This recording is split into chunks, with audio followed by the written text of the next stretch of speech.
Good morning, St. Francis, and good morning, people of God. It is Thursday, the 11th day of January 2024. It is Thursday of the first week of the year, the first week in Ordinary Time, and it is a frosty morning here in Carolina. There is frost on the grass. It is very cold, but it's going to get 64, I think, tomorrow, and then we're going to have storms again. So it's just, it's ridiculous, as it always is.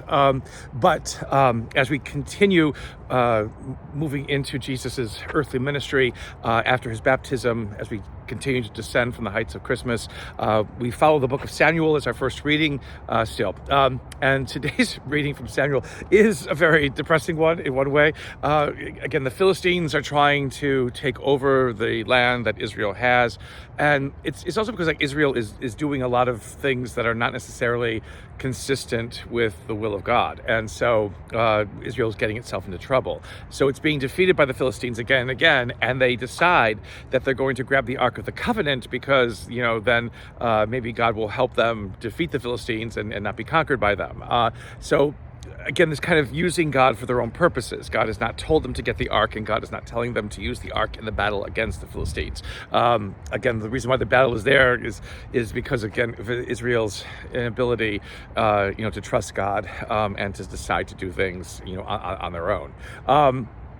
The Philistines are, and again, so it's first always to know that the Ark is at the shrine in that city of Shiloh. It is not in Jerusalem. Jerusalem is not yet the capital of Israel, of the people of Israel. So it is in this northern part of the of Israel that the shrine is located, and the Ark is kept there.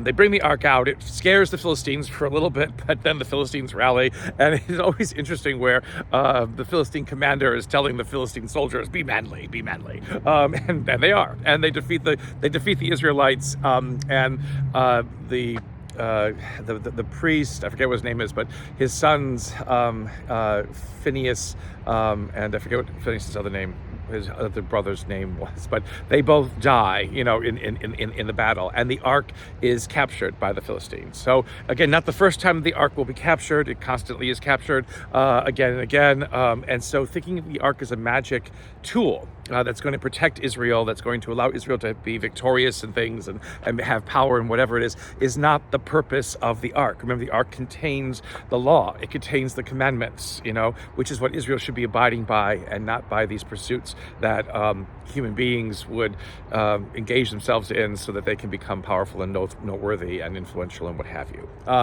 In the gospel, Mark's gospel, again, we continue with there was a leper who comes to Jesus with, again, it makes that very interesting statement. If you wish it, you can make me heal. You can heal me, you can make me whole. And Jesus basically says, well, yes, I do wish that. And so, and again, the sense of wholeness, the sense of Jesus wanting us to live our lives to its fullest and be well.